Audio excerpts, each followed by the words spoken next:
Die waarnemende minister van polisie stel die jongste misdaadsyfers bekend en die VF+ rol moue op vir diere in nood.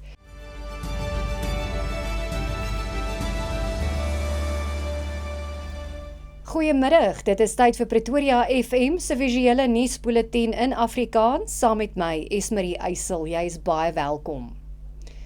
Die waarnemende minister van polisie, Firoz Kachalia, het die jongste misdaadsyfers vir die eerste kwartaal van die 2026-2027 finansiële jaar by 'n mediakonferensie in Pretoria vrygestel.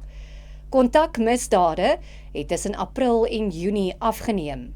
Meer as 5400 moorde is in die tydperk gepleeg, hoewel dit 'n afname van 5,9% is.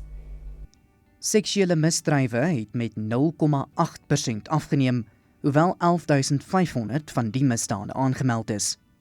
Roof, asook roof met verswaarende omstandighede, asook kontakmisdade teen die persoon het afgeneem. Roof met verswaarende omstandighede het die meeste met 14,7% gedaal. Aanranding met die doel om ernstig te beseer, sowel as poging tot moord het egter toegeneem. Aanranding met die doel om ernstig te beseer het met 2,5% toegeneem en 38.500 van die misdade is in die kwartaal gepleeg.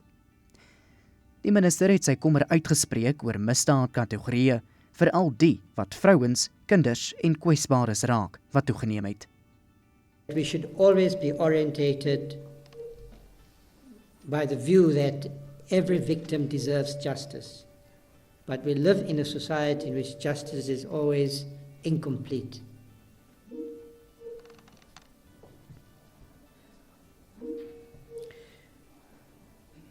Some forms of crime have in fact increased during this reporting period, particularly those affecting women, children, and other vulnerable members of our society. Gender-based violence and femicide continues to demand urgent attention from every sector of society. Politieke partye het reeds meer as 116 miljoen rand se private skenkings in die eerste kwartaal van die finansiële jaar verklaar, terwyl hulle voorberei vir die plaaslike regeringsverkiesing. Die DA het die meeste ontvang met meer as 104 miljoen rand, wat sowat 89% van die totaal uitmaak. Action SA het 5,5 miljoen rand verklaar. Daar bestaan egter kommer oor die 15,27 miljoen rand wat die ANC ontvang het. Die OVK sê die ANC se verklaringe voldoen nie aan die vereistes van die wet op politieke befondsing nie en het die party opdrag gegee om die tekortkominge reg te stel. Die naderende sperdatum vir die vervanging van die Suid-Afrikaanse Maatskaplike Sekuriteitsagentskap se goue kaarte met Posbank se swart kaarte wek kommer in die parlement. Die sperdatum is 31 Augustus en die parlementêre portefeulje komitee oor maatskaplike ontwikkeling vra dringend of alle begunstigdes betyds gehelp kan word. Posbank het gewaarsku dat mense wat nog nie daardie swart kaart oorgeskakel het nie, probleme kan ondervind om toegang tot hul toelaas te kry. Die komitee is veral bekommerd oor bejaardes, mense met gestremthede en inwoners van afgeleë gebiede wat dalk nie maklik vervangingspunte kan bereik of lang rye kan hanteer nie. In buitelandse nuus, 6 Suid-Afrikaners word steeds vermis na vratsvloede en modderstortings Nepal getref het. Onder die vermistes is 2 getroude egpare van Lady Smith, Surendranath en Anita Maharaj, as ook Vivaganathan en Jeanette Pillay, Teresha Govender van Isipingo en Bhavika Ramji van Oos-London word ook vermis na die gletser wat afgebreek het tydens hul pelgrimstog naby die Tibet-grens. Die families doen intussen 'n dringende beroep op gebede en bystand terwyl swak kommunikasie in die rampgetuisterde gebied gebrekkig is.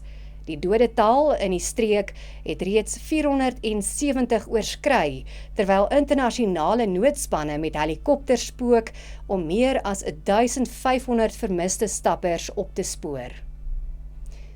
In Noorwe en het koning Harold V in die ouderdom van 89 jaar in die hospitaal in Oslo gesterf. Hy het behandeling vir die seldsame bloedtoestand ontvang. Die paleis sê hy het vanoggend skuins na 6:30 vreedsaam gesterf. Die regering het intussen die landsvlag halfstok gehys. Harald was Europa se oudste lewende monarg en die eerste een sedert die 14de eeu wat in Noorwe gebore is. Hy word opgevolg deur kroonprins Haakon. En die VF+ Caucus in die JB Marks plaaslike munisipaliteit het die week die Paws Dierehawe in Potchefstroom bygestaan nadat die sentrum onder meer vir 2 dae sonder krag was en 'n ernstige waternood ervaar het. Die party se raadslede het saam met weldoeners en gemeenskapsorganisasies 1000 liter watertankwa beskikbaar gestel om die diere se onmiddellike waterbehoeftes te help dek en higiëne op die terrein te handhaaf. Byna 'n half ton troeteldierkos is ook ingesamel. Die VF+ het die Potchefstroom gemeenskap bedank vir hul vinnige ondersteuning en sê die optrede wys wat bereik kan word wanneer gemeenskappe in tye van nood saamstaan. Dis 'n pragtige storie en mag jy net so 'n pragtige naweek hê, mag die groen en goud die vlag hoog laat wapper. Dankie vir die saamkyk, ons maak maandag weer so.